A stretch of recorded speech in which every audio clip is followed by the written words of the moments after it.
Welcome back, everyone, to CIS 125. Once again, I'm your instructor, Victor Campos. As a reminder, the class is being recorded for playback. So what we're going to do is we've got a new module that is getting us closer to the end of the semester and a final project. I have here in my hands a little preview of what the final project will be. Eventually, well, next week, I'm going to add most of this, or even more than this, to Canvas, and then it'll be officially the final project. Well, let's pause there for a moment. The final project, yeah, the final day of class is officially the 24th, which is a Friday, but the final day of class is in May 24th. Today is the 29th. So we have a little bit less than a month, calendar days. Class meeting days, we have today, the 29th, the 6th of May, the 13th, and the 20th. So we have in total 4 class days left here in class. That adds up to the final day eventually on Friday, and I'll explain the difference between the 20th and the 24th later. But the semester's coming to an end. Therefore, there's a final project coming soon. Officially, it'll be given next week. Now, by now, it should not be a mystery that the final project is you're going to make an animated project. Everything that we've been learning basically will add up for you to make an animated project. All of the details will come soon. But that's why we're also going to have a lot of time. You're going to have a lot of time to work on it. Now, let me say that again. You're going to have a lot of time to work on it, not a lot of time to slack off, because you are going to have, starting officially next week, Monday, you're going to start working on the final project. That gives you 3 weeks to work on it. 3 weeks to slack off. No, 3 weeks to work on it, because I'll show again examples of previous students, and they'll range, of course, from they obviously spent time on it, A+, to they did the minimal, C-. So the more time you spend on it, the higher grade you'll get, and the more proud of it you will be, the more time that you spend on it. So we still have 3 weeks of Mondays, 3.5 weeks of Mondays, but they will be basically work times. Today's the last new thing we're going to learn, and then starting next week will be work time. Those of you that do the class from home, I'll take it over here actually. Those of you that do the class from home, again, you will continue to do the work from home. Do that work from home, you will continue to mind your time and work on it at your own pace. But I would recommend for everyone to come to class, come in person, work on your final project, because then that really keeps you on track. With so much time, you're going to find many reasons to not work on it until it's way too late. And this final project is going to take a lot of effort, a lot of work. We've definitely seen those things with animation. How do I make my character jump and make it look nice? I spent 3 hours on moving 1 foot. Yeah, that's how it goes. So when you have the requirements of what you need to do, 3 weeks is not going to be enough. But that's all we have because the semester will end. So once again, if you do the class from home, I recommend you still come to class sort of like to punch in, to focus, to really get you on track. I'm going to be here in this room that I took time to drive here or get dropped off or take the bus or a bike or whatever, to be here to do the work, because there's 1,001 things that take our attention. So why not take the time that we have scheduled here to do the work? So that's what's coming. The final project will be given officially next week. Here's what we'd like to do at this point. If you have a piece of paper or a way to take notes, let's take some notes. I'm going to reveal a few things of the assignment. I'm going to put them officially on Canvas next week. And this is being recorded, of course. But you should take some notes right now, where I'm going to mention a few things that will be part of the final project. I may add more, I may change it, etc. but these things here definitely should be things that you're going to focus on. So let's take some notes here. I'm not going to add this as text on Canvas yet. Have it here. So one of the important things, of course, you need a story. So point one, you're going to need a story for your final project. Hey, we've been working on various versions of that throughout the semester. We had that plot assignment a while ago where we learned about the hero's journey. The other one, what was it? The hero's journey, and there were two things that week, the hero's journey and, oh yeah, the 5 Ys or Ws. There was the Ws and the hero's journey and the drabble and various times that I've asked you to tell us about your final project, like that one sentence from last week. So you need a story for your final project. Number two, you need an original character to be part of that story. Wasn't there an assignment where you had to draw an original character and such?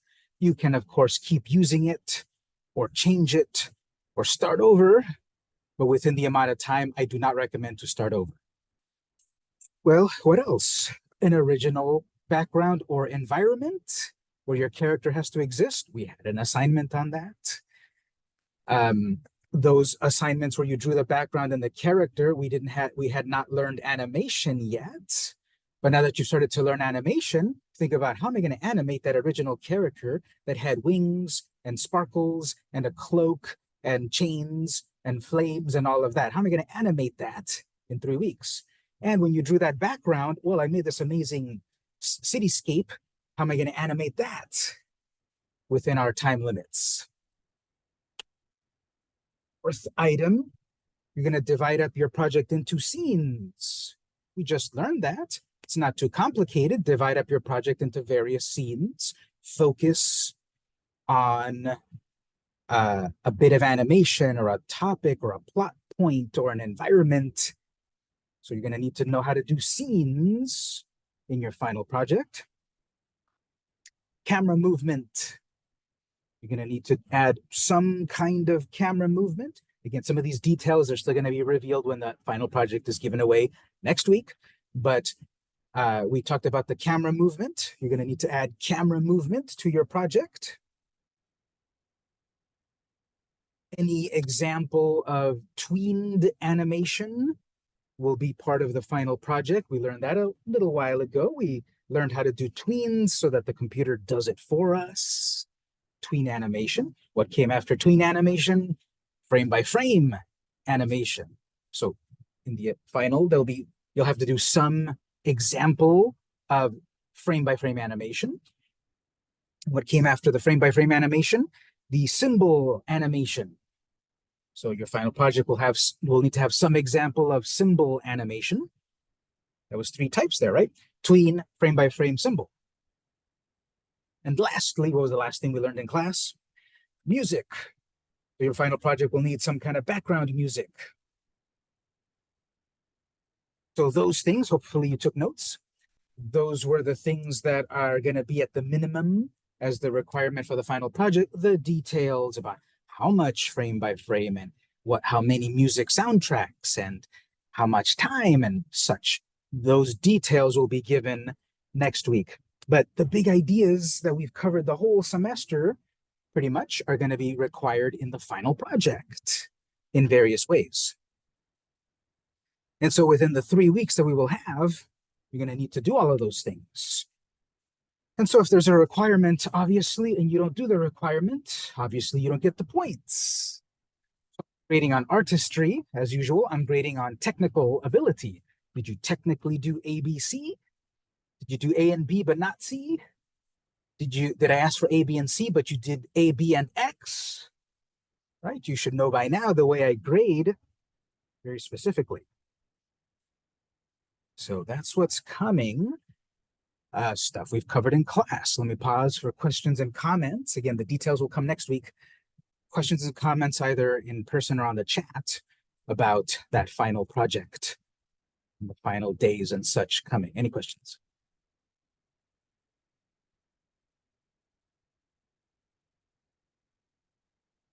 You have to do the 3 types that we learned. You have to do the tween and the frame by frame and the symbol for the final project. That's one what? Well, we're going to have 3 weeks to iron out those difficulties and practice and help time. I'm sure you'll work at it with our help. Any other questions? All right, so that's what's coming. The details will be added next week. And again, if you look at the totality of the time we have left, that's what's coming. Now, it was slightly late. If you log into Canvas to look at the module, it wasn't available usually like right at early. It was added like maybe 1 or 2 hours ago. It was a little bit late. But if you look at it, and we'll look at it together, slight change of plans from the syllabus. The syllabus had us do this week continuation of music. Last week we started intro to music concepts. And then as per the syllabus, we were going to do 2 weeks on that. I'm changing that. This is going to be not what is here on the syllabus, which I'll explain in the module. Now, part of that is also because this is part 1 of a 2-part sequence. CIS125 goes into CIS126 in the summer. And enrollment for that's going to start next week, I think. And take it, of course, and continue the knowledge will start here. And so we still have plenty of things of animation and drawing to learn. That'll come in part 2, like walk cycles, very important in many kinds of animation. We'll cover that in the advanced class. Advanced techniques for drawing and painting, parallax scrolling backgrounds, lip syncing like I had there on week 14, but we'll move that to the advanced class. And other things that we'll talk about in the advanced class, advanced concepts in animation. And then in the advanced class, we're also going to talk about how we can use Animate to make games. So think about this a little bit. The project of this class ultimately is this movie. And then the final project of the next class is ultimately a video game.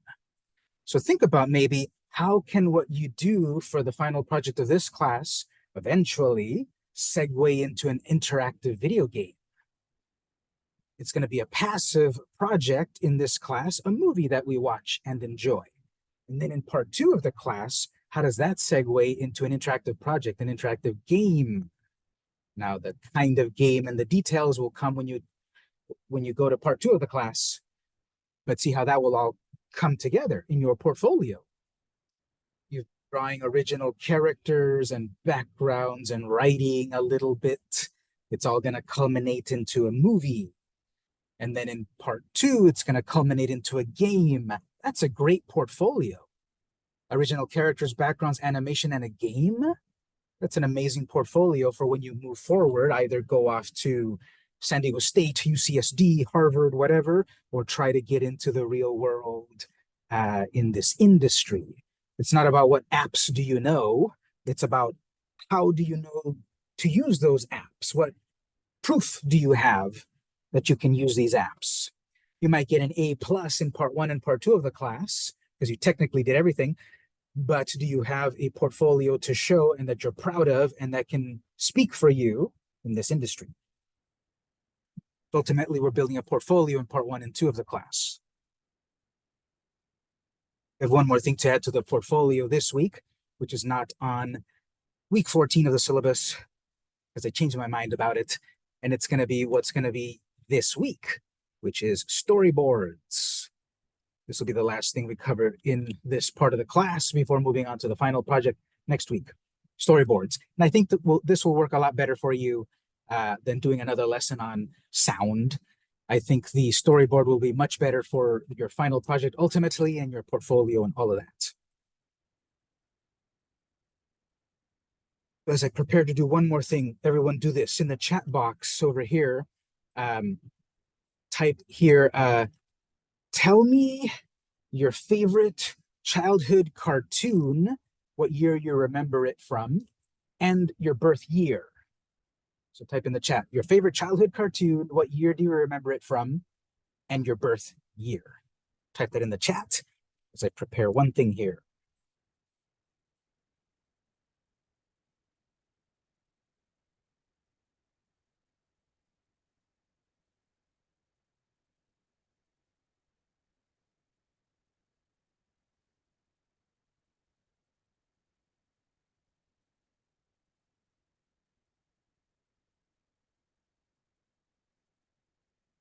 16 people in class, there should be 16 answers flooding in the memories and the fields. So go ahead and reply there. What was one of your favorite childhood cartoons? What year do you remember it from? And what was your birth year? Now, what would you define childhood? I would say 5 years to 15 years. I don't know, whatever you define childhood. Think about that. What was your favorite cartoon between 5 and 15?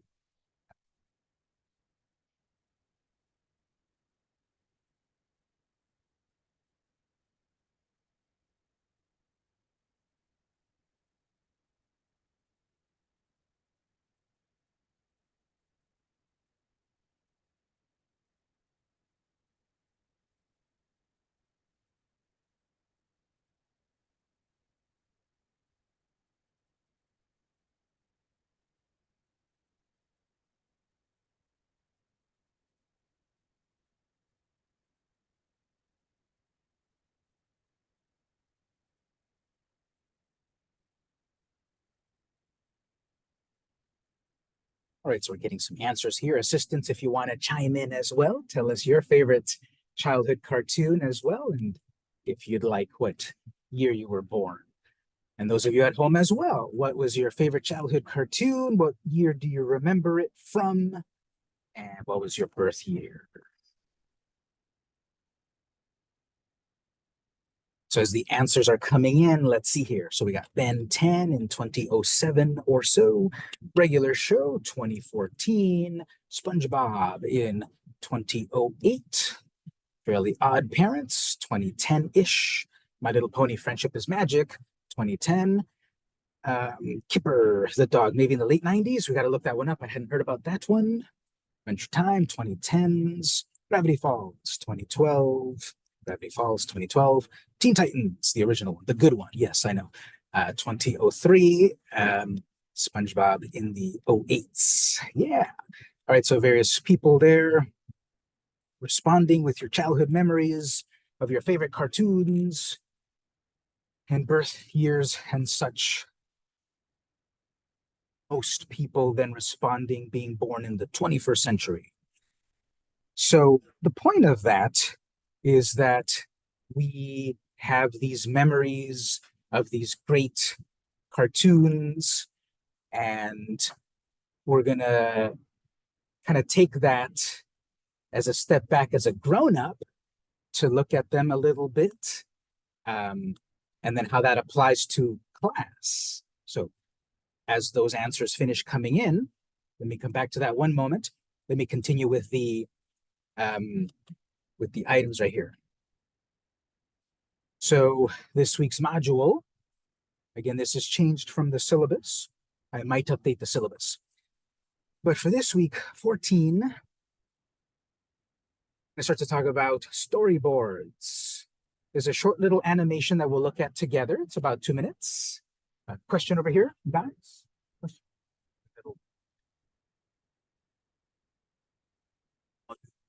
I put the computer phone to you can click on the icon on the speaker on the corner, the little speaker, and then you can click, lower it down to 0. Right, so the storyboard for this week is that you're going to learn what it is, how it's applicable, and then how it applies with the final project.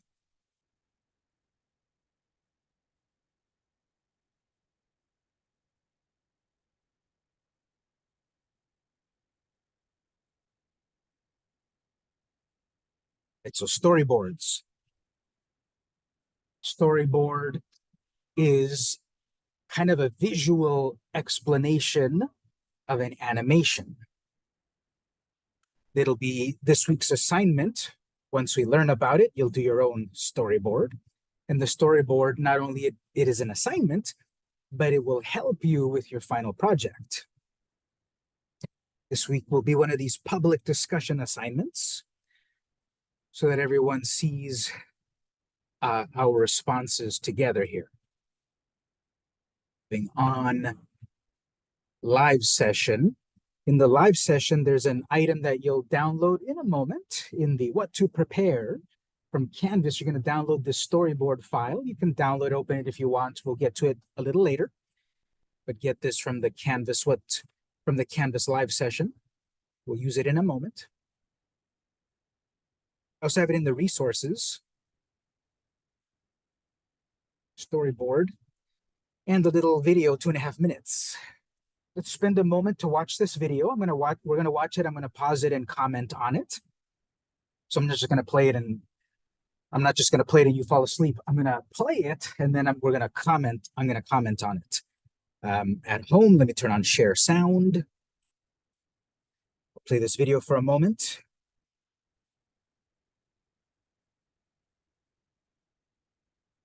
Thinking we start cutting carbs. I need to drop my belly fat. If you want to drop this storyboarding. Hold on, let me just set my volume properly. So at home, you should be able to hear the volume just fine. Here in the classroom, just test my volume here. Is the planning of shots for a film, TV show, or anything. Does that sound okay, or do we need it louder here? Let's do a little louder. Else that is similar. This is done for both live action. Sounds good in here? All right, let's play it here. Again, I'm going to pause it and play it and so forth. And then at home, you should also hear. So let's play this for a bit. Storyboarding is the planning of shots for a film, TV show, or anything else that is similar. This is done for both live action and animation, and helps the people in later stages of production know where characters go, what should happen, and where the camera should be positioned or moved for each. All right, so storyboard, it can be used for live action movies. It can be used for animated movies. It can be used for video games, TV shows as well. So anything visual or interactive, right? A storyboard. Things we might see in the storyboard is where are the characters going to be on screen? What should be happening before you do the harder part of animating? What should happen on that part of the animation? And we've learned about the camera. So where should the camera and movement and such be at? Some common uses of a storyboard. Shot. If you're ever planning an animation or video project of your own, you can make storyboards for yourself. Planning in this way makes a big difference in the final results of a project. So So planning, it comes back to the concept of planning. We want to jump right away into drawing on paper and pencil or drawing in Adobe Animate. We want to dive right into any project. But with any project, some amount of planning is valuable. You're going to write a long essay. You're probably going to write a little outline first. You're going to go play sports. You maybe want to practice a little bit being good at sports first. You're going to do an animation. You want to plan it a little bit, often visually, because we're dealing with a visual medium, or eventually a video game, also visual. So storyboarding is a good planning tool. Everything you should know to get started. Start by creating boxes with the ratio you need. You may want to leave room underneath each for notes. There are some programs for storyboarding that will help you in this process. All right, so I'm going to give you already a document that has some boxes. Here they're saying use any app to make some boxes, make it the size or the proportions of what your final project will be. This is going to be on a computer screen, so it's horizontal. If it was going to be on a video game, I'd probably have then, the vertical dimensions of the game. If I'm going to do a vertical game or if I'm going to do a landscape game, it's basically boxes. She also mentions about maybe a little spot for notes and such. Again, the document that I'm going to give you has it all set up. But a storyboard is oftentimes not just visuals, but also notes, a little bit of text in addition to the visuals. He goes on to say that you can use many apps for this. I'm already going to give you the document as a starting point. But for now, it's really not difficult to work in your preferred art program. Nowadays, most industry storyboarders will work digitally, but you're also welcome to use paper if you find that easy. Traditionally, storyboards were done with paper and pencil. Or you can also, this is common too, you make them on sticky notes and you put them up on the wall. And then if you need to rearrange them, okay, this should happen first, then its sticky note is easy to work with. So traditionally drawn or sticky notes, but for the class, we're going to focus on the digital storyboard. I'm going to give you the digital file. We'll come back to a possible exception for that later. So just saying here that this has had a long tradition even before computers existed. Each of our panels here is a camera shot. Draw simple but clear. Avoid unimportant details and don't aim for perfection. The goal is to communicate an idea, not make a finished masterpiece. Characters should be don't aim for perfection. The goal is to communicate an idea, not make a finished masterpiece. So stick figures is perfectly fine, but the idea is that we are getting the shot, the angle. Not too worried just yet about the animation that's going to happen, but here's a pose that I want to see. Here's a shot that I want to see. Here is a cityscape. Here's something visual to focus on every one of these shots. Now, the problem that people fall into, the trap that people fall into is you overthink it and draw too many pieces of your storyboard. The big ideas are fine. Like here we have this character. Okay, it's sniffing the flower happily. Okay, that's good. The next storyboard over here is, then there's another character, or maybe the same character, up on a fence. So it was important to have the character, let's say it's the same character, first enjoying a flower, then the character on top of a fence. And then on the next shot here, we have the character looking off to the distance. What happened? Looking off to the distance, or just thinking contemplatively. So the big ideas of what would be visible on a shot. Is to communicate an idea, not make a finished masterpiece. Characters should be recognizable and distinguishable from one another, but should also be very simplified. Color isn't important, and most storyboards are grayscale, but it's so color is not important, but sometimes you might fill in basic colors, black and white and such, just to differentiate the characters, or all just black and white. That's fine.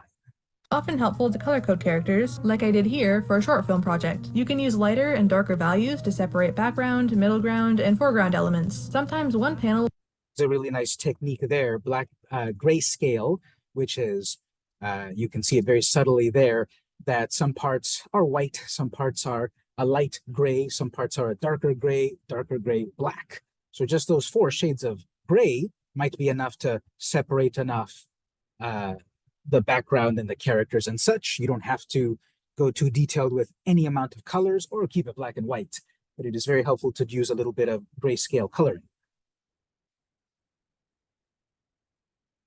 One panel will be enough for one shot, but you'll often need multiple to clearly show the action taking place. There are many ways you can do this, but I recommend putting scene or shot above the panel or in your notes area below. Every time there would be a camera cut, you can update that number. The number staying the same means. All right, so they mentioned there about shot 1, pose 1, drawing 1, thought 1, idea 1, plot point 1, whatever works for you to explain the animation. And they noted that, well, sometimes I need to explain a little bit more happening. So notice that both of these are marked as shot 4 because we have looking happily in one direction and suddenly catches our attention over here. It's all related to the same shot, the same idea, but we want to get a sense of it that this animation will happen from here to here. So it's marked as shot 4 and 4.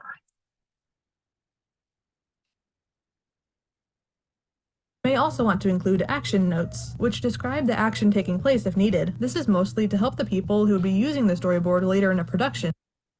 Notes, any amount of text that you want to write. Here they're saying character smells flower, tail twitches, action, tail twitches more, I guess. So whatever amount of notes for yourself. Here she mentioned that if we're part of a team, one team member is involved with this drawing and that animation and this background and whatever. As a team, everyone needs to be on the same page. You are going to be your own team because you're going to work on your own final project. So any notes for yourself are valuable here. And it's not just limited to the visuals that are happening. You can have a note here saying, play triumphant music. You can have a note saying, animate here a tween. You can be as detailed as you want here to help yourself as you move forward in the project. But it also doesn't hurt to leave these types of notes for yourself working on a personal project. And finally, for your notes, include dialogue if anything is being said in that scene. For working digital, I recommend. So there was a quick note about dialogue. If any character speaks, maybe also write it down so you don't forget what they're going to say.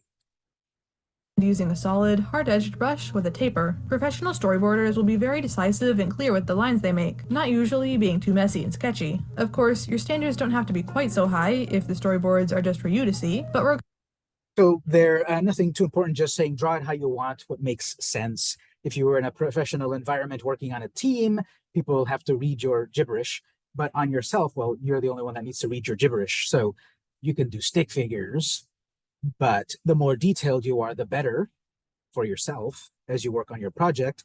Let me ask you, what is that? What is this gibberish over here?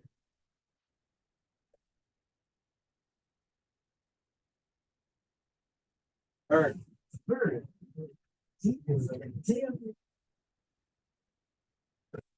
No, it's a tree, it's a whatever. But for them, it made sense that it's a bird. For us, we have to think about it. But we're not working on their team, so it doesn't matter. So on your own, what makes sense makes sense. Regardless, line confidence and accuracy is a good skill to learn for art in general. To show camera movement, the most common method is to create a duplicate panel that is either dotted or a lighter color frame. The original panel is where the camera starts, and the second should go where the camera stops. Kind of advanced here, they're mentioning if you want to really be professional with storyboards, and when we deal with camera movement, it's often a technique to, as they're drawing here, 2 copies of the box to show the camera started here and then it moved over here. That's not going to be required for you to do. We'll play it and see what she says about it, but it's kind of advanced, but it's explained enough in this video. Watch this.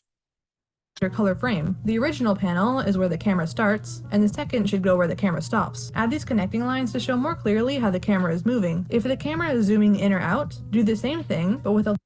All right, so here it's the darker box is that the camera started out at a certain distance. The smaller gray box is that eventually the camera ends here closer. Notice the camera started showing all of the tree. The camera ends with just the treetop. Versus a zoom out. Now, they also added the lines. That's often useful to explain where is the camera going to move. Zooming in, zooming out is the opposite. The dark box is where the camera started. A little bit of a closer, you see the upper body of the character in the background. And then zooming out with the gray box, that's where the camera ended. We zoomed out to see even more, that there's more of a path and trees and the legs of the character. Again, it's not too complicated, but it's a little bit more advanced if you further want to draw camera movement. A larger or smaller second panel. For planning complicated action with multiple elements moving about, you can try doing this overhead style of storyboarding, rather than planning. This storyboard so far has been shown in profile. The camera is looking at me in profile here. Consider also camera and storyboard looking down. That's not really what we want too much because we're not really dealing with a 3D environment. But if this was a game, where's the character going to move? Where are the enemies at? Where's the helicopter and such, from looking above to down so that we can create the game so that the characters actually move around in space. This is more advanced than what we need, but they're just giving an example of storyboard doesn't have to be profile. It can be on any angle that you need. The camera shots. This is planning where everything should be and all of the actions, movements, and events in the space. This is most helpful for action scenes with a lot of characters and different things going on at once. This example is very intimidating, but they don't always have to be this complex. If you're ready to move on to animation. And then there's more videos from that character, Kuzilan, 20 videos about animation and such. I would suggest you check them out. They're all there in the week 14. Start with that one and then check out their other videos, short to the point videos. And of course, you can further do the research like this one, how to draw A-grade storyboards, even if you can't draw. So you're going to see plenty of answers on every topic that we learn in the class. This is just a 2.5 minutes. getting those things into your mind is our starting point to understand what a storyboard is. It's a series of drawings that explains your ultimate project. Let's pause there. Questions and comments, either in person or in the chat. What is a storyboard? What is its purpose? Any questions?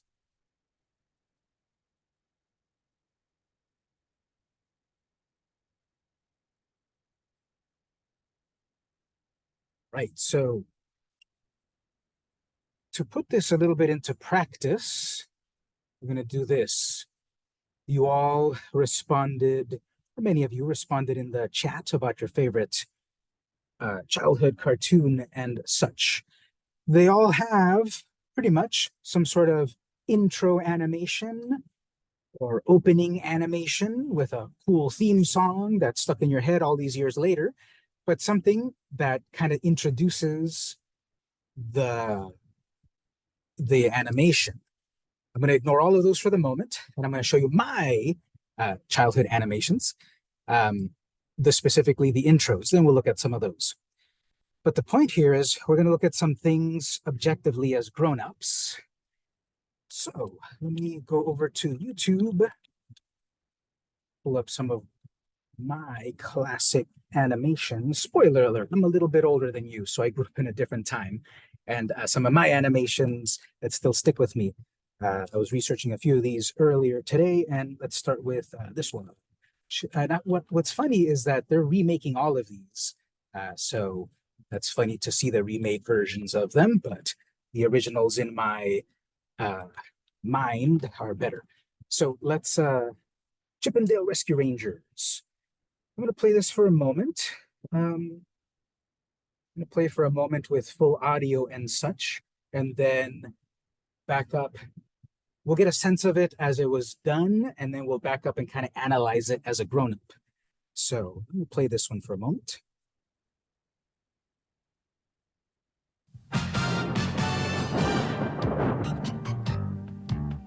Sometimes some crime goes slipping through the cracks, but these two gumshoes are picking up the slack. There's no case too big, no case too small. When you need help, just call Chippendales Rescue Rangers. Chippendales when there's danger. No, it never. All right, so it goes on for a little while. It's amazing, of course. But let's pause here. And now let me back up and show this a little bit more objectively. This is right away. I'm also going to mute it. This is to catch your attention about this cartoon that you want to sit down and watch, and what's it about and such. Have any of you ever heard of this one here? Maybe, yes, no? Again, they're remaking all of these, so there's like the new version of it, but this one is the original. Let me back up and play it at super slow speed, muted, to point some things out. So here it is playing in super, super slow speed. And no sound. I turned off the sound for a moment. All right, we have a fade in. The music was playing a little bit first, then we've got a fade in. Okay, you've learned how to make fade ins. Then what do we have right away? Action, thunder, and lightning.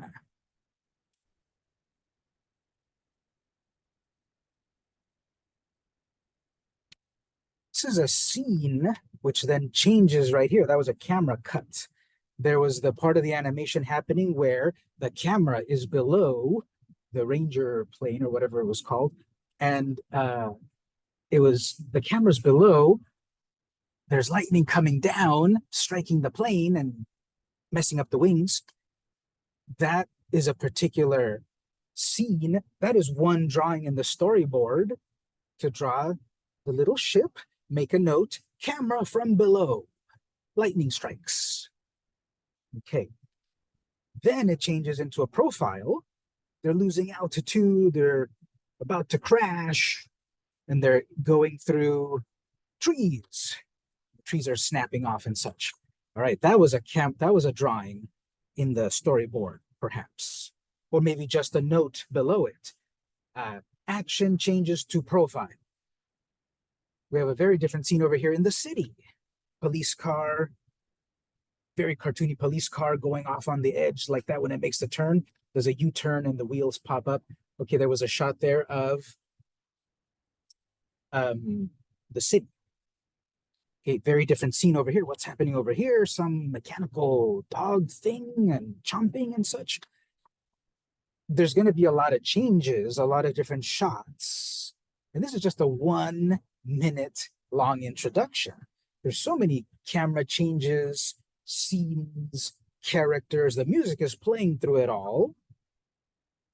It's had to be storyboarded and then eventually animated by a room full of people. Traditional animation, this is from like 1986 or something. The traditional animation, it was a room full of people, hand painting and drawing and coloring everything, all working together to create this 1 minute of intro animation. Never mind the 30-minute cartoon. But think about all the drawings, and this was all frame by frame. None of this was computers. It was all frame by frame.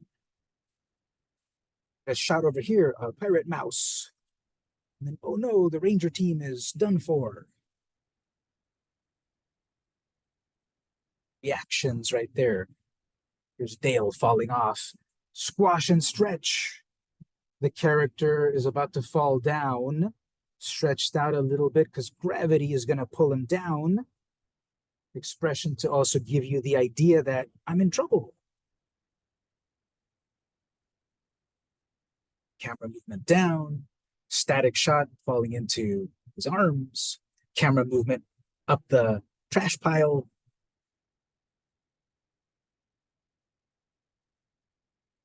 Pile shot.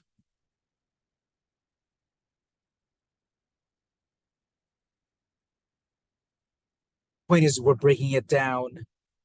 Very slow speed, so many camera angles, thoughts and poses, little chunks of animation. Now they cheated here because this introduction is made out of pieces of episodes mostly. They already animated episodes. They put a bunch of the pieces together into the introduction. They put the music. There's a little bit of original animation here and there, but it's just pieces of a full episode. We'll look at other examples where it's all original. Just we can keep going and talking about it. Very, very close up there. There's Zipper punching the crocodile. Very close up to see the crocodile and then Zipper's pose. Now, if I play it this slow, when we were playing it at regular speed, it's moving so smooth and fluid and lifelike. But if I play it at the slowest speed, look at this. We can discern every single drawing. Okay, there's Zipper profile. 3 drawings of pulling his arm back. Drawings moving forward, putting the arm forward. It didn't draw the full 24 frames of the arm from here to here. It was like 2 drawings from here to here to here. That was enough to do the punch. And then right there, what did they do? There was a wiggle back and forth to show how powerful that punch was. No animation was done there, except 1 frame a little bit forward, 1 frame a little bit back, 1 frame a little bit forward. And that gives the impression that it was a really strong punch. And then the animation changes where he recovers. Animating that great opening. Again, it's like 3 or 4 drawings.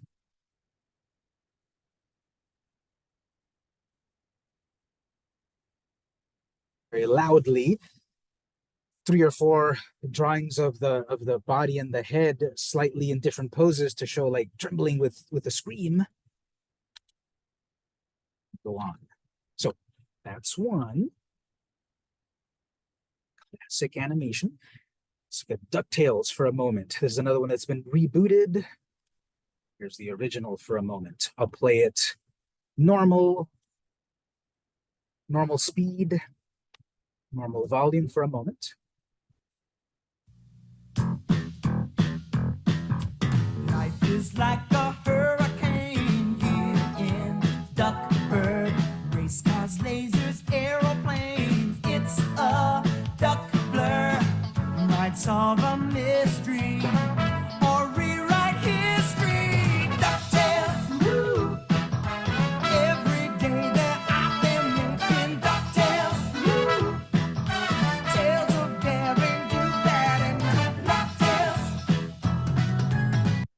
That goes on also for about a minute. Let's replay it again a little bit. Objectively, I'll play it super slow speed, silent, and then we'll break it down a bit.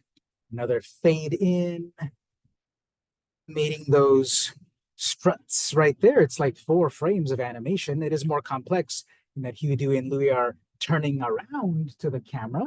But look at this pause right here. This one pause. They're turning around at that moment, and there's a shot of them. I never even noticed it until I do it right now. Their eyes are closed at this moment. Their fists are clenched. I didn't even notice that. And I've seen this cartoons for decades. So they turn around, they land, Uncle Scrooge pops in, money falls in. Look at how they animated this wave of bags of money. Well, the coins are on the bottom, but it's bags of money. The wave of bags of money, really only the detail is at the top of the wave over here. And even that's just quick circles. There's almost no detail over here except a little bit of these quick suggestions of money bags. And they're not even fully drawn. And notice they've got the squash and stretch going on that we learned. They're being pulled in the direction of motion. These very subtle things that you don't see because 24 frames per second zoom by, but when we pause it to look at it, all those little details add up to realism. I've said before, it's funny, if you exaggerate in animation, it's actually more realistic to a point. And here, these just squiggles of upside down U's are representing money flowing up a wave of money bags.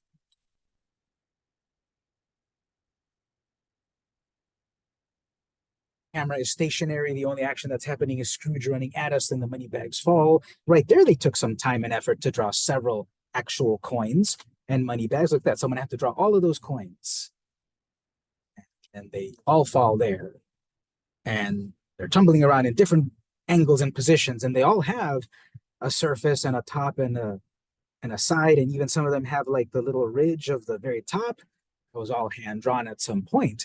All these money bags, well, at some points you can cheat. It's a circle here, a circle there, but at least a few of them need to have the tie at the top. But that zooms by so fast in a fraction of a second. Establishing shot there. So we had that first shot at the beginning. They're strutting into the scene. That was original animation. Then there was the wave of money. That was a different scene.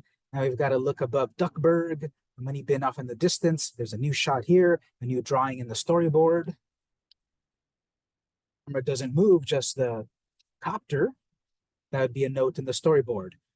Above shot of Duckburg looking down, helicopter moves from left to right. You don't have to animate it and such, just the quick squiggles, little helicopter, but notes on the bottom of the drawing.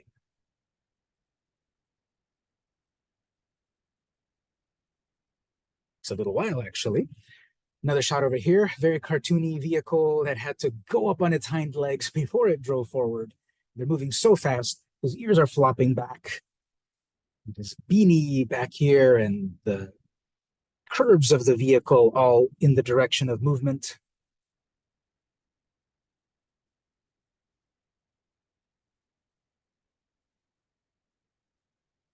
This is more complex than we talked about, but notice that there's a background doing its thing and then a foreground doing its thing. The background are those clouds moving. The foreground is Launchpad in the biplane. And what's happening here is a very close-up shot. The background is moving, and then the main foreground is tilting a little bit. Yeah, Launchpad is saying stuff, but it's a little bit of a tilt on the whole foreground layer and the background layer of clouds.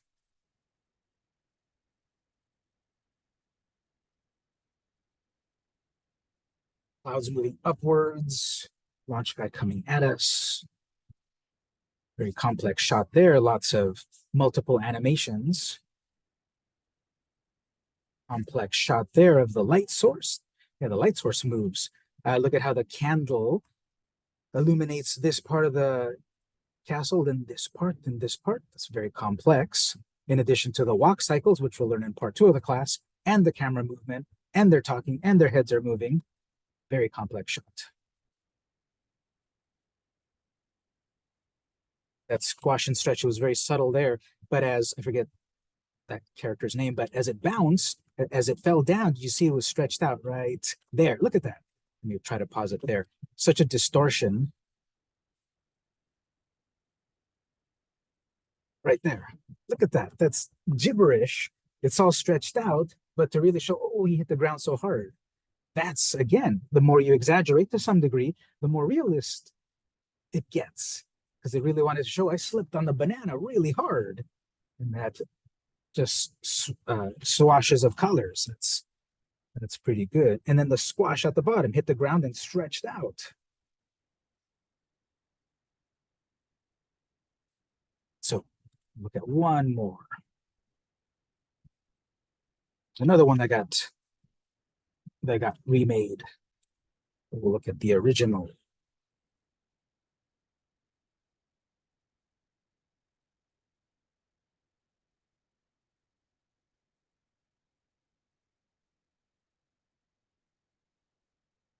Also a minute long and way more action and a different kind of show than the other ones that I showed. We'll look at this one briefly, slowed it down and analyzed.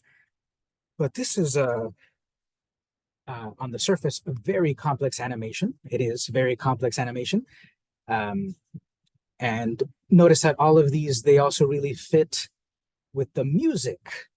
The music also tells you, is it a fun show? Is it an action show? Is it a,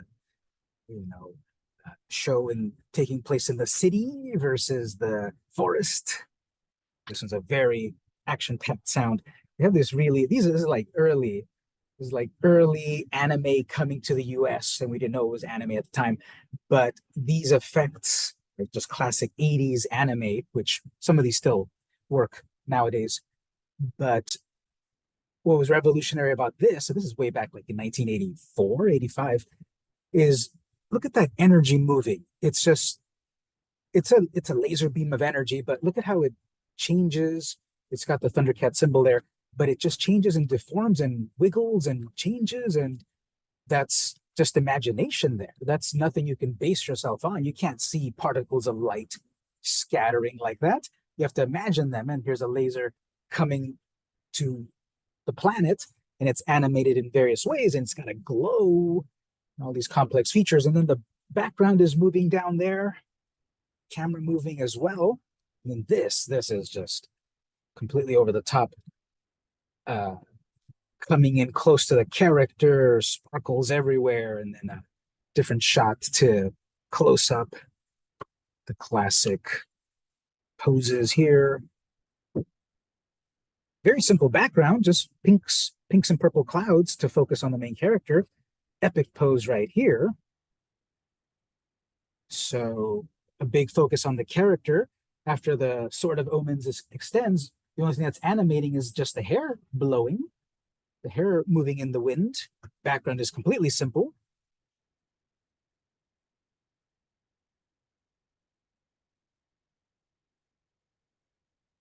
Some energy drawings over there.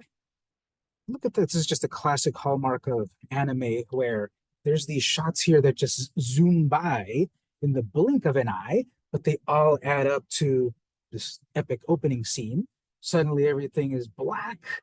The character is completely simplified into white. You can't really see it on the projector, but there's like a bright and a dark tone, and these like horizontal lines of energy that just zoom by. There was that circle that appeared for a moment too. And all of this gibberish that's just nothing, but it all adds up to spectacular visuals. All of this was storyboarded and planned. Show the symbol in the sky, then profiles of all the characters. They fade out to the next one. Notes at the bottom. The storyboard doesn't have to have all of the drawing, but just a note. They all look up to the sky to see the symbol. It appears at the end and runs away in terror as usual. Abstract, everything's dark. Then we have red circles, which then become Tiger's weapon, explosions, and just bunches of action.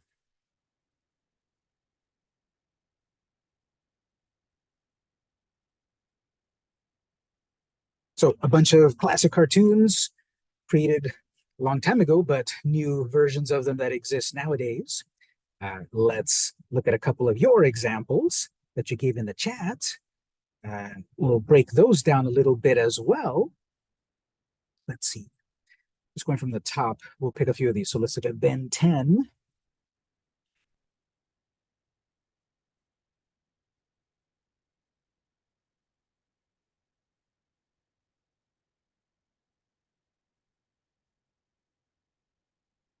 Do the same thing. We'll play it normal speed with sound for a moment, and then we'll play it slow for a moment. So that's about a minute long. Let's play it back to analyze it a little bit. And again, the songs of all of these, the music of all of this always is the icing on the cake. So here we have a fade in. We're like at, I guess, the microscopic level, the DNA level. The camera's kind of, either the camera's moving back or the elements are animating forward. It's kind of abstract. It does focus on that sort of light and such. And we have these shapes that appear and kind of move around, circles moving around. And the character, that's probably a shot from the episode, right? So they took that classic technique of borrowing a piece of an episode to put it in the title.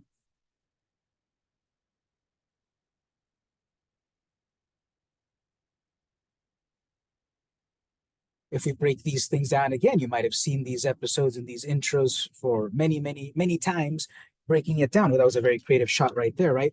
We have the device that we're looking at it there for a moment, and then we've got a very big close-up of the finger pressing it to activate it. That's very creative, going from seeing the device in totality and then extreme close-up, and then we change back to the device. We zoom out for a moment, the transformation happens, glowing stuff happens, animating frame by frame. This is also starting to add more computer-generated animation, all that glowing happening around everywhere, some of these effects. This is different than we've seen in the other animations. We have the text now is part of, think about that. The text is part of the animation. It's text that appears and says the name of the character and the show over and over, and then it kind of moves in and out a little bit. We have the more CGI versions of the characters appearing for a moment, just in quick. They're not even animated. They're just appearing. Maybe they get a little larger, but they're not animated at all. They're not wiggling around or blinking or anything. They're just appearing. That's a technique of animation that you might think about. I don't have to animate everything, but I have to have movement. What about the movement is the shape of the characters moving, getting larger, moving around, but I'm not animating every piece of it. When it goes that fast and it all adds up, it's cool. It makes it look like, yeah, it's animation. It fits with the music and the lyrics, but it's not all literally animated. Something like this, they're just appearing. We've got the circular part happening, but the characters are just, the silhouettes are appearing for a moment. There's some animation, spinning. Notice that. How is that portrayed? It's spinning so fast. Well, the stripes of the character, it's spinning so fast, those lines are protruding out and they're kind of following the direction of the spin.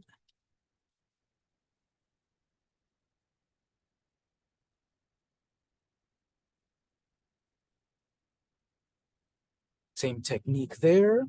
It's more the background that is changing or animating than those characters. Now they're in focus. They were out of focus in the earlier shot. Think about that. I have something that I've drawn, something that I've animated. Maybe I'll use one of the effects that I have in Animate to change it somehow. There is a blur in there. If you explore on your own, there's a way for you to blur what you draw. What about if I have a blurry version of my character in the background and then I make it solid? Look for it for yourself. You have to have a drawing and it's a symbol, just like we did the alpha somewhere there. There's a way to blur. Try to find it if you want, and then we can look at it together later. But that's a technique. Something changed somehow, then becomes something else. Fading in, fading out, blurring it, moving it, resizing it. The text part of the animation again, say the name of the show for a moment. We have the oscilloscope animation. Clock cycle, which we're going to learn in part 2, at us, and flipping. And again, if we break it down like this, we're seeing it's not a lot of drawings. Yeah, it's 24 frames per second, but it's not a lot of drawings. We can even count them. 1, 2, 3, 4, 5, 6, 7, 8. And then it's probably like 3 drawings, the foot back, the foot forward, the foot in the middle, repeated a few times. Then we got to jump. They're doing exactly the classic technique, squash and stretch. Before I make that epic jump, I'm going to crouch down for a moment to build up the energy. Then I'm going to jump. The arms are up to show the anticipation of it. Then a backflip. 1 drawing, 2 or 3 drawings. And then transform. All right, that's 1. Let's look at another one.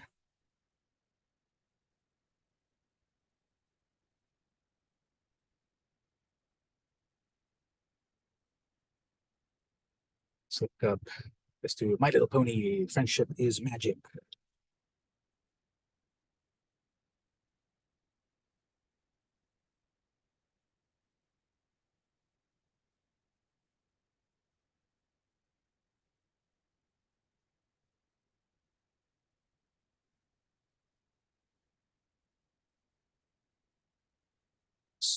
This one. You're watching a toothbrush play Billie Eilish. But did you My little pony, my little pony. Ah, I used to wonder what friendship could be.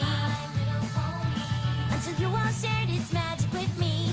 Big adventure, tons of fun.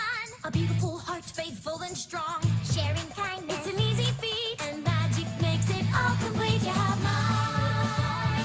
Did you know you are my very best friend? Right.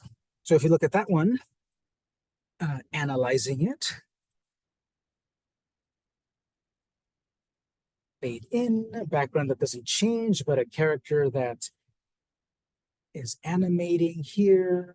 Oh, clouds are starting to move, so we have a little bit of depth and perspective. We've got a lens flare. We've got a shot there on the storyboard. Air balloon comes into the scene downwards. Cloud goes ahead of everything. We have Rainbow Dash flying around. Camera changes. Zoom effect, blur effect.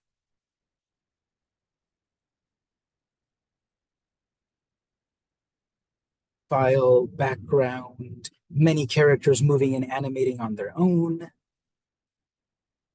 Cycles, close-up, background. All right, that's a very good technique there. Look at how that was accomplished. We have a close-up of Twilight Sparkle, and then we have the background moving. The background becomes a blur of lines for a moment. Right? We have solid background drawing and then moving, and then some lines starting to come in. And then there's a part where there's just lines. We've got the color of the hay and then a gray like the sky. For the pieces, some pieces of the colors of the original background then give way. There's a layer where it's the buildings, and there's a layer where it's lines, and then one layer goes on top of the other layer, and it happens so fast that it's like, oh, okay, we did a quick turn. Camera did a quick turn. Now the complex part is we are then animating the character actually turning, and it's not a 3D character. So I would study that frame by frame to see how they did it if I want to do a version of it, because it's like 4 or 5 drawings, right? We have profile, both eyes are visible, one ear is visible, mouth in profile. Okay, there we had a few drawings, 2 or 3 drawings, where we turn the head a little bit. One eye starts to disappear, so I'm going to draw it disappearing. The big thing that happened here was the eyes animating more than anything else, because that profile smile is very close. The ear is very close from the three-quarter view to the profile view. There's some nuance that we will see. Then we go from behind. We still have, that's almost the same kind of mouth in all three poses. When I'm kind of three-quarter view, profile view, back view, that mouth is almost the same. The ears are still these sorts of U shapes, but changed a little bit. And then one appears from behind, and then the horn, that seems very similar. New part of the hair has to appear. That same eye moves a little bit more. The background, well, that stripy lines layer has moved away enough to start to reveal another background layer. Moved in, or that character, think about this, either you're going to move a camera or you're going to simulate that by moving a character. What's the difference between moving the camera past the character versus no camera movement, but moving the character out of the frame? They both give you the same end result, that you're focused on something else. Move the camera past the character, or move the character past the camera. That seems to have happened there. The character moved out of the way. It wasn't that the camera, although I guess they added it up that the camera also zooms in.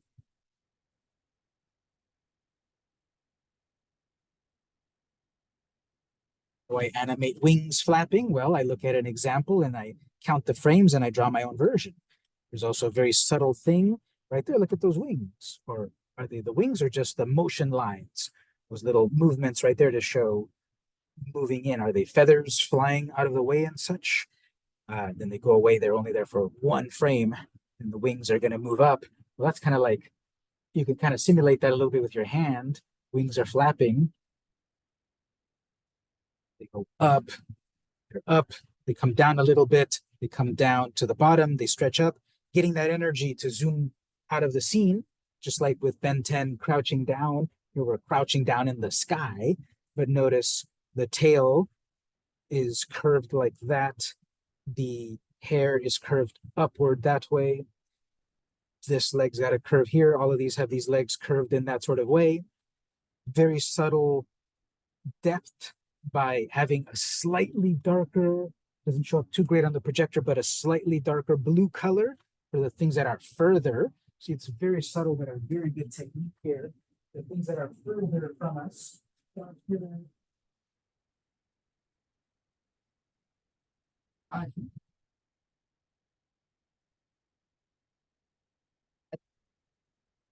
areas that are supposed to be some amount slightly further from us are just a little darker.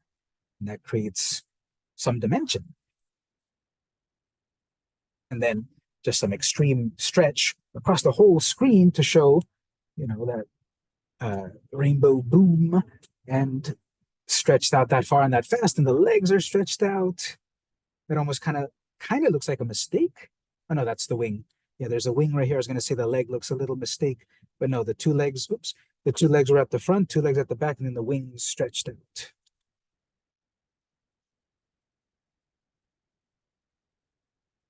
Tail whipping out over here, this hair moving, and then the balloon.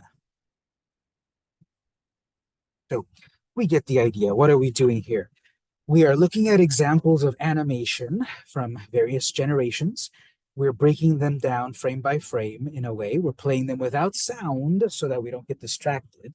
And notice I'm just doing this on YouTube. Did you ever, I'm sure you know this, that if you go to the settings on any YouTube video, most YouTube videos, you can change the speed. And I'm putting it at the absolute slowest so that I can watch it frame by frame.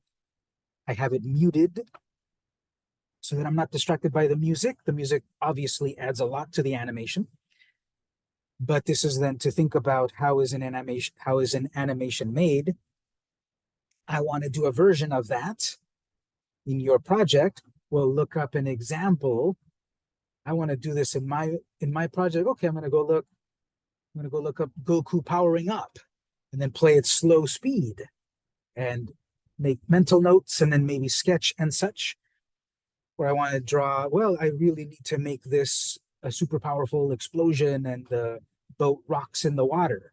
Well, I'll go look up an example from an animation or a live action, although I would recommend the animation because they've already done the hard part of turning reality into a drawing.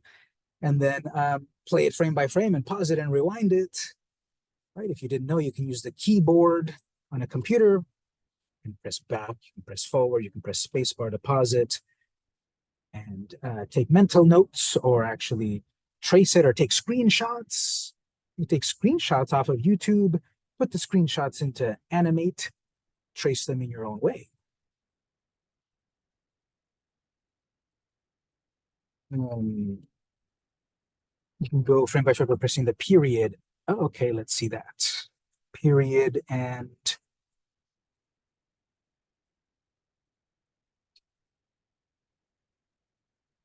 oh, that's very nice. Thank you for that. All right, there's a technique very similar to Animate itself. Whenever you pause a video, then you can, right, the arrow keys jump you too far in advance, but if you do comma and period, frame by frame back, frame by frame forward. And technically right here, you can see over here, here we're animating, moving Pinkie Pie back, and then starting to come forward. And look at that big jump from here rearing up to here moving forward. It wasn't animated every pose from here to here. That's part of the magic of animation, that to simulate something, we can exaggerate. Obviously, when you look at me go from here to here, you see all of my movement. But in animation, back and to the front, because she moved forward quickly. Right here, I'm pressing it, and this is 2 frames, 1 and 2, and then 3. There were 2 frames of a little pause here, blowing into the balloon. The next frame, the legs are moving, the tail is moving, stretching out. And then a very big movement, because it was a big breath, that from this size of the balloon to this size, to this size, this size, 2 frames there, and then this big, and then suddenly that big. That's how it's getting the sense of this is growing really fast, because it's how much does something move in a limited amount of frames. It's very useful there. So periods and commas can move you frame by frame. Well, that all ties back to, let's leave our childhood and come back to harsh grown-up reality. And let's look at the assignment. 14 discussion, my storyboard. We'll take the break very soon, yes. The week 14 discussion assignment. You're going to do your own storyboard for what you care about, your own final project. Again, I noted what some of those details will be, and the full revelation will be next week. I am giving you right here, number 2, I'm giving you the FLA file to download. When you open it up in Animate, it's ready to go. There's a layer with the storyboard there. It's already locked and guided. It's up to you to make the layer to then draw. And here, however you wish, stick figures are more complex.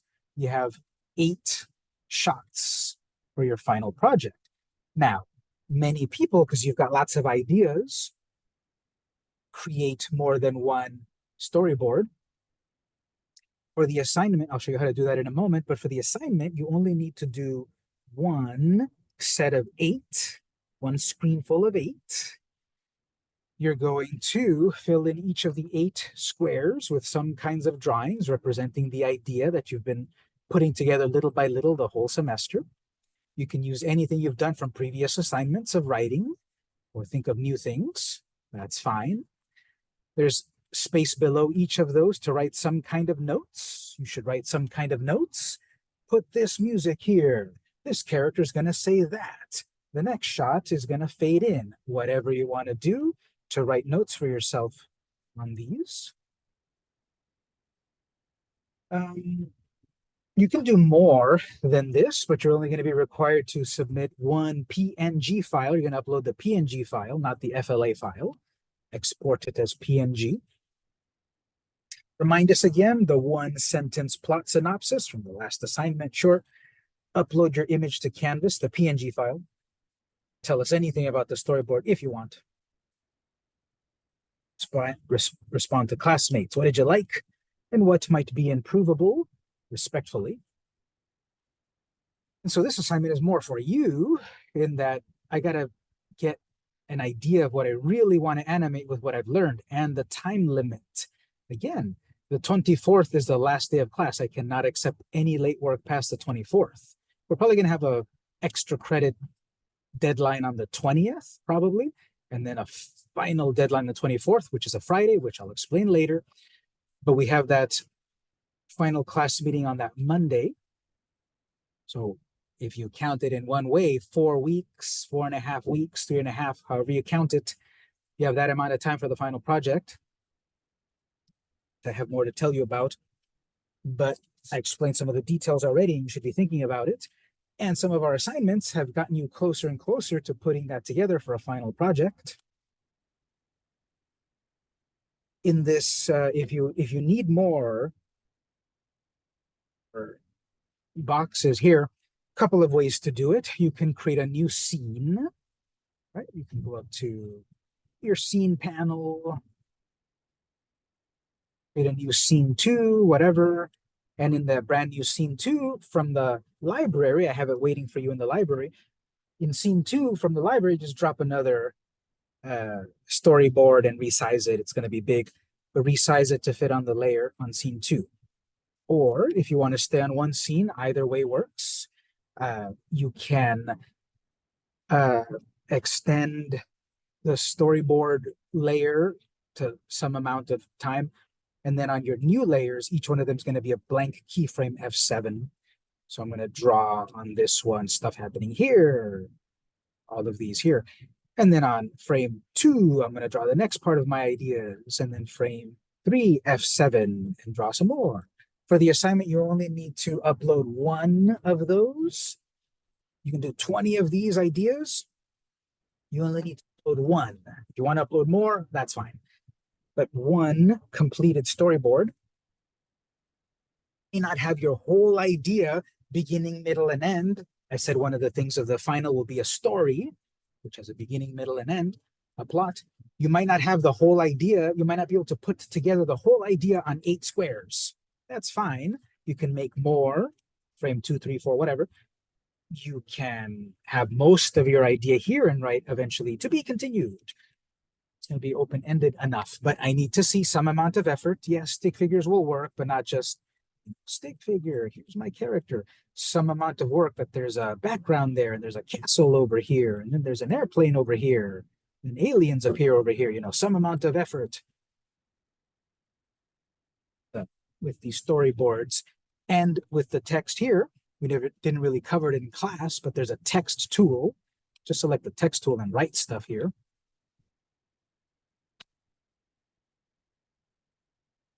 Start typing stuff there to further explain your project.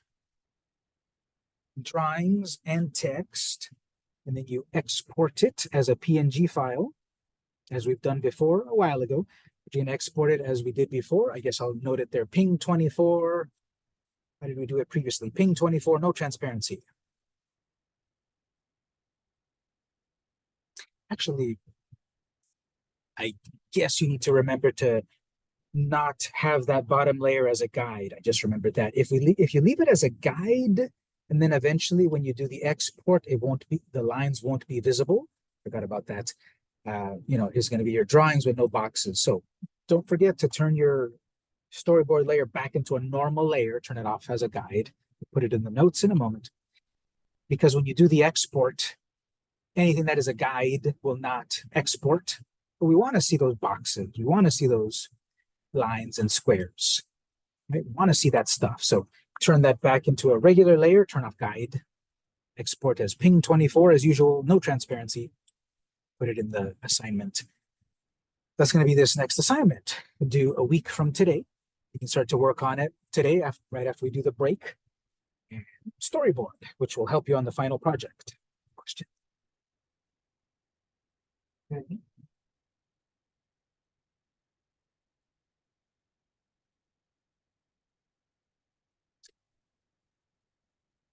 So this will be the assignment and what you turn in and what you work on and your guide for then eventually the final project. So Questions, comments, clarification before the break?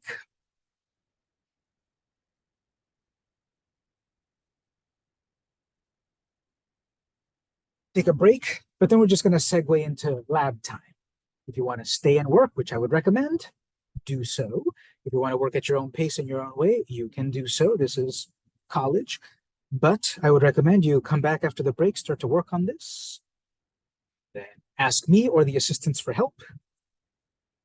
This is the next assignment, storyboards.